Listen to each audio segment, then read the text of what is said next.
Welcome my dear students. आज हम ITC पर बेस यानी कि इनपुट टैक्स क्रेडिट पर बेस एक्सरसाइज 1B के क्वेश्चन को समझने वाले हैं। तो यहाँ पर जो फर्स्ट क्वेश्चन गिवन है वो आईटीसी का हम कह सकते हैं तो कंप्लीट एक फॉर्मा है। मतलब कि इस टाइप का क्वेश्चन समझने के बाद हम एक्सरसाइज के जो भी क्वेश्चन हैं उनको हम बहुत अच्छे से समझ पाएंगे और उनको कर पाएंगे। तो देखते हैं चल के यहाँ पर फर्स्ट क्वेश्चन इसने क्या बोला हुआ है। तो यहाँ पे इसने लिखा फिल इन द ब्लैंक्स, यानी हमें ये फिल करना है चल के। तो क्वेश्चन है अपने पास, when the goods oblique services are sold for ₹15,000 under intra state transaction from station A to station B and the rate of GST is 12%। मतलब कि अपने पास जो आर्टिकल है वो स्टेशन ए से स्टेशन बी की तरफ बेचा जा रहा और इंट्रा स्टेट ट्रांजेक्शन हो रहा, मतलब कि वो एक ही स्टेट की बात कर रहा है और वहाँ पर जो जीएसटी कितना है 12% है। तो उसके अकॉर्डिंग हमें क्या करना है, ये 4 क्वेश्चन लाने हैं, मतलब इनको फिल करना है बस हमें इन 2 लाइंस के अकॉर्डिंग। तो यहाँ पर देखते हैं आके, और जो सेलिंग प्राइस है वो कितना 15,000 है उसका। तो यहाँ पर हम आते हैं तो फर्स्ट इसको सॉल्व करते हैं आके। तो यहाँ पे लिखा एसपी एट स्टेशन ए, यानी सेलिंग प्राइस स्टेशन ए पर क्या होगा। तो यहाँ तो सेलिंग प्राइस हमारे पास बन जाएगा 15,000, इसमें कोई भी चेंजमेंट नहीं होगा।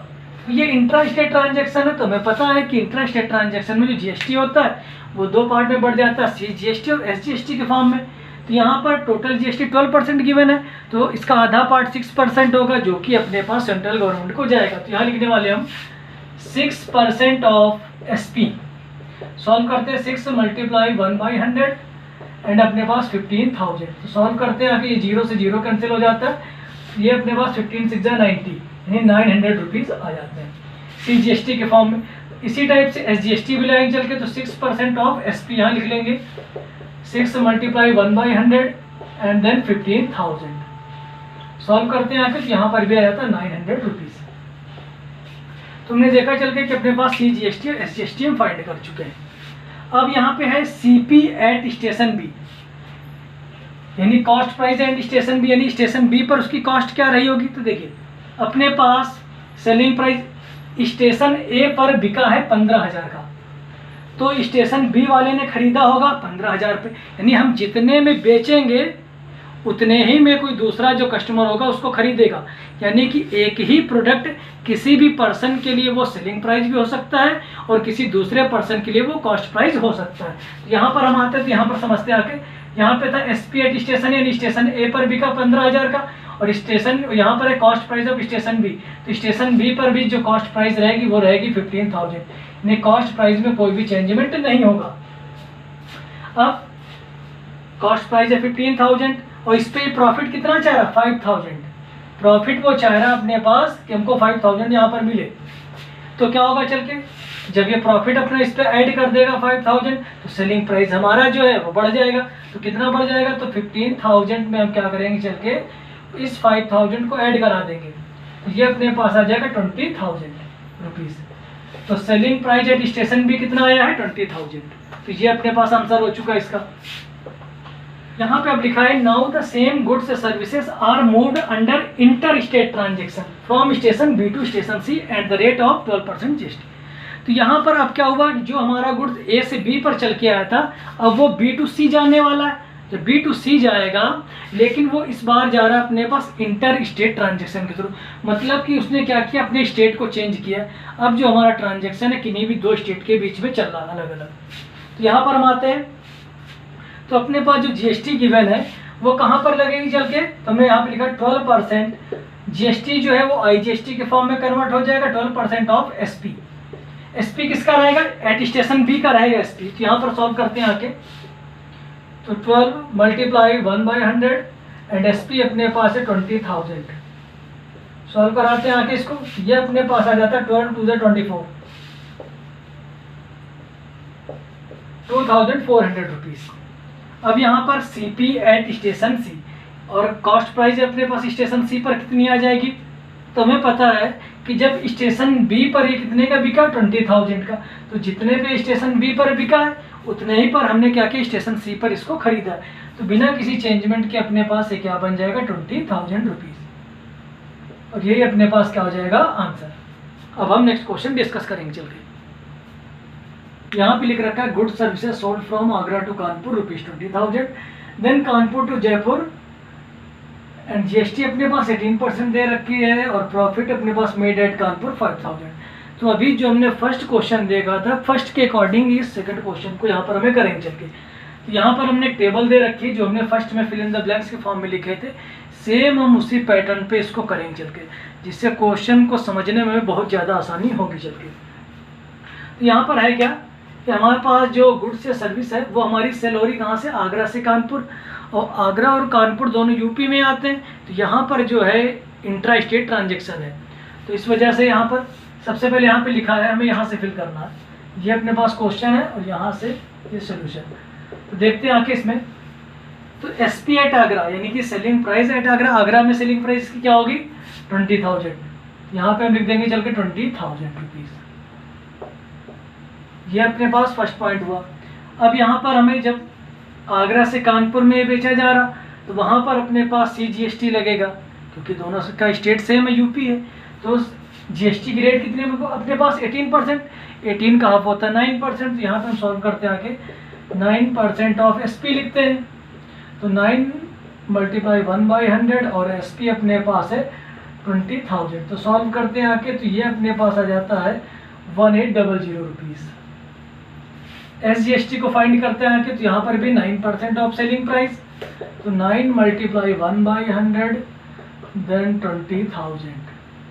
सॉल्व करते हैं आके, तो ये अपने पास 1800 रुपीज़, ये अपने पास आ चुका। तो यहाँ पर हम थर्ड पॉइंट में देखते हैं आके, तो CP एट कानपुर यानी कॉस्ट प्राइस अपने कानपुर पर कितनी आ जाएगी, आगरा में प्रोडक्ट जितने में बिका है वही अपने पास कॉस्ट कहाँ आ जाएगी, कानपुर में, तो ये आ जाएगी 20,000, यानी इसमें कोई चेंजमेंट नहीं होता अपने पास। अब जैसे कॉस्ट अपने पास कानपुर में 20,000, तो कानपुर का डीलर इसमें क्या कर रहा है, अपना प्रॉफिट ऐड कराई दे रहा, यानी वो उसमें प्रॉफिट ऐड कर रहा 5,000। तो यानी जो सेलिंग प्राइस बनेगा चल के कानपुर में वो क्या बनेगा 20,000 प्लस 5,000, तो ये आ जाएगा 25,000 रुपीज़, यानी सेलिंग प्राइस आ चुका है कानपुर में 25,000। अब यहाँ पर जो नेक्स्ट लाइन बोली गई है, now the same goods service moved inter state transaction. तो अब यहाँ पर इंटर स्टेट ट्रांजेक्शन की बात हो रही, मतलब कि जो हमारा प्रोडक्ट है वो कानपुर से कहाँ जा रहा है, जयपुर में जा रहा है।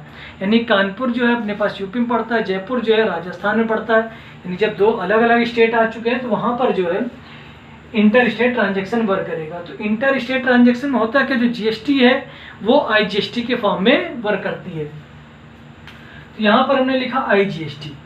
तो IGST जब हम कैलकुलेट करते हैं तो इसका कैलकुलेशन जो हम लोग करते हैं चल के, यहाँ पे लिखते हैं 18% ऑफ SP। तो यहाँ पर जो 18 × 1/100 और SP अपने पास से कितना होगा, इस पर 25,000 होगा। सॉल्व करते हैं आके इसको, ये अपने पास आ जाता है 0 0 85 90 और हाँ ये 4500, ये अपने पास आया यहाँ पर IGST।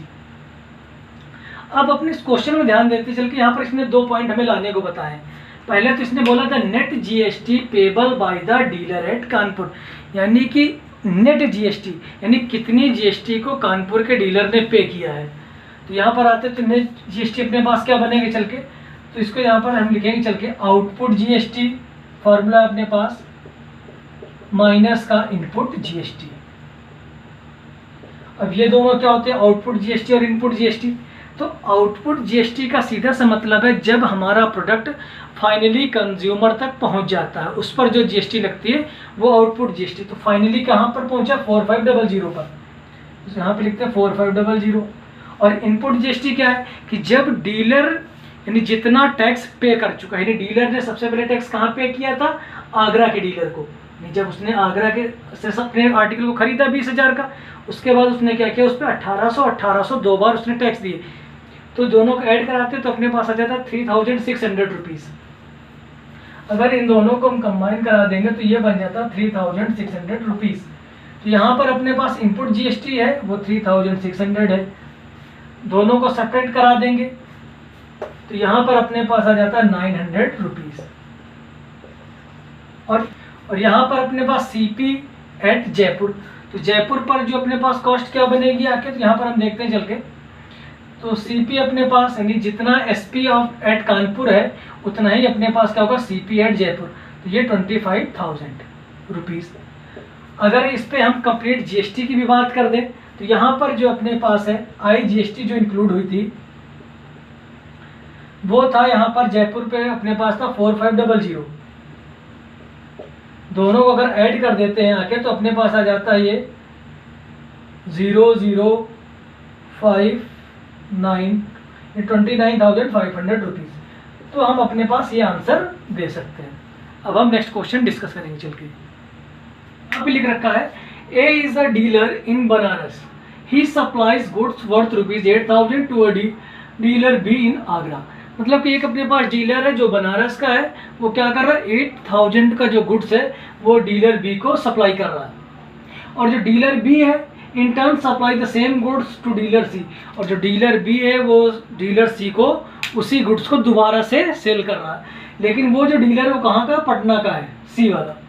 As a profit ₹1,200 find the input and output taxes for dealer C at the GST, और अपने पास जीएसटी गिवन 18%। तो अपने इस क्वेश्चन को हम लोग समझते हैं आके। तो सोल्यूशन पे आते हैं। तो यहाँ पर हम सबसे पहले हम लिखते हैं चल के सेलिंग प्राइस इन बनारस। तो बनारस में जो सेलिंग प्राइस है वो कितना अपने पास 8,000, और बनारस और ये आगरा दोनों यूपी में आते हैं। तो ये जो है अपने पास इंट्रा स्टेट ट्रांजेक्शन की कंडीशन है। तो यहाँ पर हम लोग फाइंड कर लेंगे चल के CGST। तो यहाँ पर अपने पास टोटल GST केवल 18%, तो 18% का हाफ हो जाता है 9% ऑफ SP यानी सेलिंग प्राइस। सॉल्व करते हैं तो 9 × 1/100 देन 8,000। सॉल्व करते हैं आके तो ये अपने पास 720 रुपीज़। CGST के बाद हम लोग SGST फाइंड करते हैं आके, तो ये भी अपने पास सेम रहेगा। तो ये सॉल्व करते हैं 9 × 1/100 देन 8,000, तो ये अपने पास आ जाता है चल के 720 रुपीज़। तो यहाँ पर ये जो CGST SGST से कौन पेड कर रहा है अपने पास, dealer B, paid by dealer B. अब यहाँ क्या होने वाला है, तो जो डीलर बी के पास हमारे पास आर्टिकल आ चुका, तो यहाँ पे हम लिखने वाले हैं कॉस्ट प्राइस इन आगरा। तो आगरा में कॉस्ट प्राइस क्या हो जाएगी, जितने में बनारस में बिका है वही उसका कॉस्ट प्राइस किसका, आगरा का। तो यहाँ पर हम लिख देंगे चल के 8,000। तो कॉस्ट प्राइस आगरा में कितनी 8,000 है। और यहाँ पर क्या करते हैं जो डीलर भी है टर्न सप्लाई, यानी कि उसी आर्टिकल को दोबारा सप्लाई कर देता है डीलर सी को और पटना के डीलर को एज ए प्रॉफिट ₹1,200। और ये क्या कर रहा है, इस पर प्रॉफिट ले रहा, प्रॉफिट अपने पास कितना ले रहा है ये 1,200। कॉस्ट प्राइस आगरा में 8,000 है, प्रॉफिट वो ऐड कराएगा अपने पास 1,200। तो यहाँ पर जो सेलिंग प्राइस क्या आ जाएगा, सेलिंग प्राइस इन आगरा। तो आगरा में जो सेलिंग प्राइस आ जाएगा वो आएगा चल के ऐड करा लेंगे दोनों को 0,02819, 9,200 रुपीज़। यह है अपने पास सेलिंग प्राइस इन आगरा। अब इसको खरीदेगा कौन आके, पटना का डीलर। और यहाँ से नाउ सप्लाई ऑफ गुड्स, ये किसके हो रही है, इंटर स्टेट ट्रांजेक्शन। अब यहाँ पे कंडीशन किसकी लगने वाली है, इंटर स्टेट ट्रांजेक्शन की। तो यहाँ पे समझ लो जो सप्लाई है वह हमारी है वो डीलर सी को होने वाली है। तो यहाँ पे हम लिखने वाले हैं चल के, तो यहाँ पर हम सीधे फाइंड करते हैं चल के, सो IGST, क्योंकि अपने पास इंटर स्टेट ट्रांजेक्शन में GST की जगह कौन ले लेते हैं चल के, IGST। तो यहाँ पर हम आते हैं, टोटल अपने पास 18% गिवन है, 18% ऑफ SP यानी 18 × 1/100, और SP अपने पास आया है 9200। सॉल्व कराते हैं आगे इसको, तो अपने पास मल्टीप्लाई कराएंगे तो ये आ जाएगा 18 × 2 = 36, 3 कैरी हुआ अपने पास, 18 9 = 162, 162 में 3 ऐड कराएंगे तो 165। तो अपने पास 1,656 रुपीज़ अपने पास ही आ चुका है। तो ये तो हुआ हमारा IGST। हमें क्वेश्चन में लाना है find the input and output taxes for dealer C at GST system, यानी कि डीलर सी ने कितना इनपुट और आउटपुट टैक्स दिया है। लेकिन उसके आगे समझते हैं कि तो यहाँ पे लिखा है and C does not sell his goods further, लेकिन जो सी ने क्या किया, इस गुड्स को खरीद लिया है, मतलब कि उसने इतनी जीएसटी यहाँ पर दी है, हाँ, और इसने क्या किया है, इसको जब खरीद लिया, लेकिन इस प्रोडक्ट को उसने दोबारा आगे सेल नहीं किया है। तो जब आगे सेल नहीं हुआ अपने पास प्रोडक्ट, यहाँ लिखने वाले हैं dealer C does not service goods further, मतलब उसने क्या किया, आगे इसको सेल नहीं किया है। सो आउटपुट टैक्स क्या हो चुका अपने पास, 0। आउटपुट टैक्स हमारा क्या हो चुका है, 0। और जो इनपुट टैक्स की हम बात करने वाले हैं, और इनपुट टैक्स अपने पास क्या बन जाएगा चल के, तो ये देखते हैं आके। तो डीलर सी ने अपने पास कितना दिया है आईजीएसटी के फॉर्म में, 1656 रुपीज, और ये अपने पास आंसर हो चुका है।